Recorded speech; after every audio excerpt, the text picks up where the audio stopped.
Bismillahirrahmanirrahim. Assalamu alaikum students. Today our topic is soil pollution. It is the third type of pollution. First of all, we will discuss that what is soil pollution. The undesired physical or chemical change in the composition and structure of soil components that negatively impact the organic life on the surface of the earth is referred to as soil pollution. Undesired physical और chemical change, physical change मतलब कि उसकी साख्त में तब्दीली हो जाए, chemical change मतलब उसके अंदर केमिकल्स शामिल हो जाएं मट्टी के अंदर, अनडिज़ायर जो कि हम नहीं चाहते। In the composition and structure of soil component, मट्टी के जो कंपोनेंट्स हैं मट्टी के अंदर जब फिज़िकली या उसके अंदर कोई केमिकल चेंज जो है आ जाए। फ़िज़िकल चेंज कैसे आएगा? जैसे बहुत ज़्यादा जब पानी फसलों को लगा दिया जाता है या सैलाब आता है और बहुत ज़्यादा पानी जो है वो पानी जो है वो खड़ा हो जाता है फसलों में, तो उससे ज़मीन की फर्टिलिटी वाली जो फर्स्ट लेयर है मट्टी की वो उतर जाती है, वो बह जाती है। उससे क्या होता है? सॉइल इरोजन हो जाती है। सॉइल इरोजन जो है वो फ़िज़िकल चेंज आएगा। केमिकल चेंज कैसे आएगा? जब हम केमिकल फर्टिलाइज़र्स यूज़ करते हैं या बहुत सारे स्प्रे जो हैं वो यूज़ करते हैं, तो केमिकल्स जो हैं वो मट्टी के अंदर मट्टी के कंपोजिशन में शामिल हो जाते हैं। तो केमिकल चेंज मतलब केमिकल्स का मट्टी के अंदर शामिल हो जाना मट्टी के कंपोजिशन में, और फिज़िकल चेंज मतलब सॉइल इरोजन हो जाना, मट्टी की फर्टिलिटी वाली लेयर का बह जाना। इन दोनों चेंजेस की वजह से जब इंसानी ज़िंदगी पर मनफी असरात मुरतब होते हैं। Organic life means natural life on the surface of earth. और नेचुरल लाइफ कौन सी लाइफ है? Plants, animals and human beings. इंसान, जानवर, पौधे उस सारे जो हैं वो ऑर्गेनिक लाइफ में आ जाते हैं। इन सब के ऊपर जब मनफी असरात पड़ते हैं इस फिज़िकल और केमिकल चेंज के, उसको हम कहते हैं सॉइल पोल्यूशन यानी मट्टी की आलूदगी।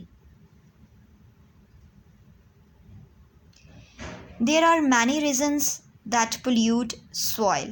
Let's talk about them one by one. According to environmentalists, the major reasons for soil pollution include untreated domestic, industrial, commercial and hospital waste disposal.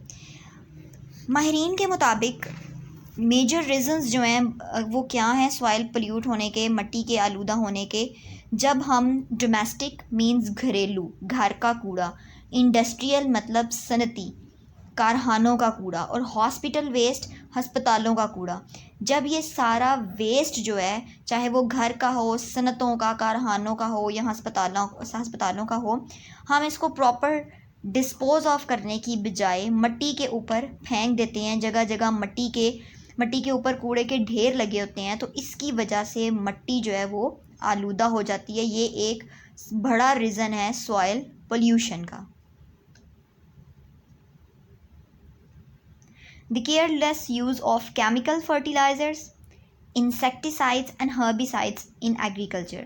Students, here you have to focus on a point that careless use of chemical fertilizer, not the use of chemical fertilizer. You need to use chemical fertilizer. आपको ज़रूरत पड़ेगी chemical fertilizers को use करने के लिए, but what the thing is careless use.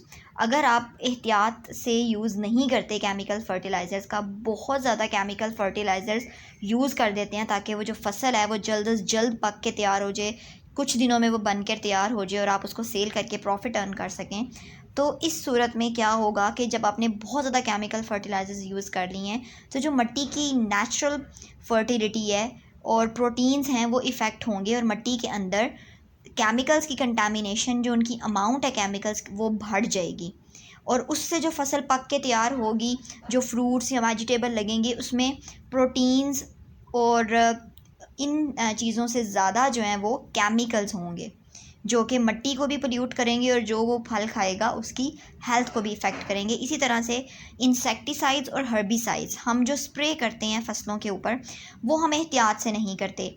फसलों को spray करते हुए हम एहतियात नहीं करते कि हम सिर्फ ऊपर पत्तों पे करें ताकि कीड़े मर जाएं।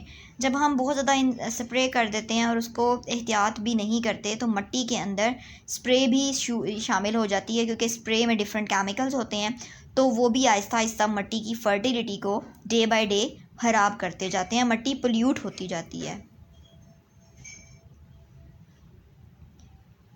Deforestation, unplanned urbanization and careless constructional activities. Deforestation, जब जंगलात की कटिंग होती है, स्टूडेंट, दरख्तों को काटा जाता है, तो दरख्त जो हैं वो मिट्टी को होल्ड करके रखते हैं। जब आप दरख्तों को काटेंगे, उनकी जड़ें जो हैं वो हिलेंगी, तो उसके साथ सॉइल इरोजन हो जाएगी, मिट्टी बह जाएगी, मिट्टी की ऊपर वाली तह बह जाएगी। जो दरख्त होते हैं, आपने पहले भी पढ़ा हुआ है कि दरख्त जो हैं वो मिट्टी को होल्ड करके रखते हैं।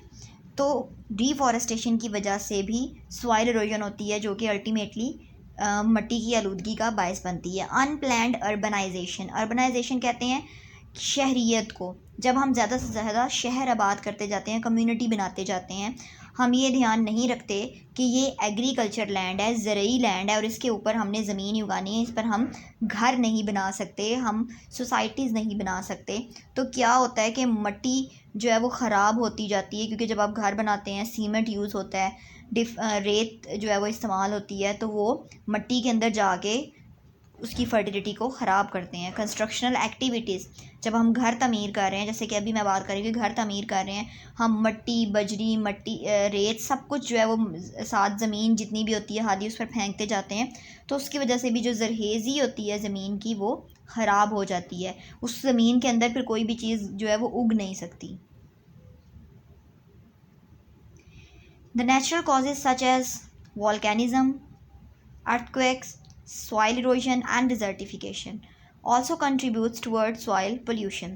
Students, natural disasters के बारे में आपने पढ़ा है। वॉल्केनिज़म, जब जो है आतिशफ़शां फटता है, लावा निकलता है, तो लावा आसपास की जितनी ज़मीनों में भी लावा जाएगा, क्योंकि लावा आपने पढ़ा है कि बहुत गर्म होता है, वो जला देगा मिट्टी को, उस ज़मीन पर फिर कोई भी चीज़ जो है वो उग नहीं पाएगी, सॉइल पोल्यूट हो जाएगी। इसी तरह से जब ज़लज़ले आते हैं, तो ज़लज़ले की वजह से भी ज़मीन फट जाती है, ज़मीन ख़राब हो जाती है।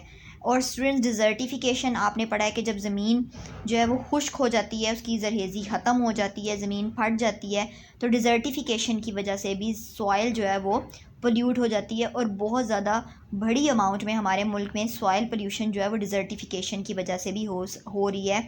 जिन इलाकों में बहुत ज़्यादा गर्मी है, पानी अवेलेबल नहीं है, पानी की कमी की वजह से ज़मीन जो है वो खुश्क होती जा रही है, और उस पर जो है वो सॉइल पोल्यूशन भी होती जा रही है। So all these are the reasons to pollute the soil. Impacts of soil pollution. Students, now we will read about the effects of soil pollution on our lives. The impacts of soil pollution are more visible in high density urban areas as compared to low density urban and rural areas or underdeveloped regions. Students, जो असरात हैं मिट्टी की आलूदगी के, वो ज़्यादा देखे जाते हैं अर्बन एरियाज़ में। अर्बन कहते हैं शहरी इलाके, और रूरल एरियाज़ होते हैं देहाती इलाके। हाई डेंसिटी मीन्स जहाँ पर बहुत ज़्यादा पॉपुलेशन रहती है, बहुत ज़्यादा क्लोज बिल्डिंग हैं, वहाँ पर ज़्यादा असरात देखे जाते हैं सॉइल पोल्यूशन के। क्यों? क्योंकि वहाँ पर लोग बहुत ज़्यादा जो है वो कूड़ा फेंकेंगे, वेस्ट डिस्पोज ऑफ होगा, इंडस्ट्रीज़ होंगी, हॉस्पिटल्स होंगे, उन सब का वेस्ट डिस्पोज ऑफ होगा मिट्टी के ऊपर, जो कि एक मेजर रीज़न है। सेकेंडली, अर्बनाइजेशन क्योंकि हो रही है, अनप्लान्ड अर्बनाइजेशन हो रही है, कंस्ट्रक्शन हो रही होगी, और लोग एहतियात नहीं करते कंस्ट्रक्शन करते हुए, घर बनाते हुए। तो इन सब रीज़न्स की वजह से, इसलिए जहाँ पर ज़्यादा पॉपुलेशन है शहरी इलाकों में, वहाँ पर इसके असरात ज़्यादा होंगे बनिस्बत उन इलाकों में जहाँ पर लोग कम रहते हैं। The widespread impacts of soil pollution are visible in the form of growing health problems, that is, lungs, respiratory diseases, skin, and different types of cancer are directly or indirectly attributed to soil pollution.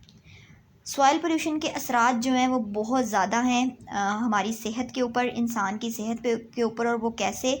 Through the process of biomagnification. Students, I have told you about the process of biomagnification in water pollution. कि biomagnification क्या होता है? जब मिट्टी के अंदर chemicals component ज़्यादा हो जाते हैं, तो वो अल्टीमेटली फूड चेन के थ्रू होते होते उस फ्रूट या वेजिटेबल के अंदर शामिल हो जाते हैं, और जब इंसान वो खुराक खाते हैं तो उनके अंदर भी बीमारियां लग जाती हैं. तो सॉइल पोल्यूशन इस तरह से प्रोसेस ऑफ बायोमैग्निफिकेशन के थ्रू इंसानों तक बीमारियां फैलाते हैं, जिनके अंदर फेफड़ों की बीमारियां, लंग्स, रेस्पिरेटरी डिजीज़, सांस की बीमारियाँ, स्टमक की बीमारियाँ, skin, different types of cancers जो हैं वो भी सॉइल पोल्यूशन की वजह से डायरेक्टली और इनडायरेक्टली इंसानों के अंदर ये सारी प्रॉब्लम्स जो हैं मुंतकिल हो जाती हैं। ये सारी बीमारियां जो हैं इंसानों को सॉइल पोल्यूशन की वजह से हो सकती हैं।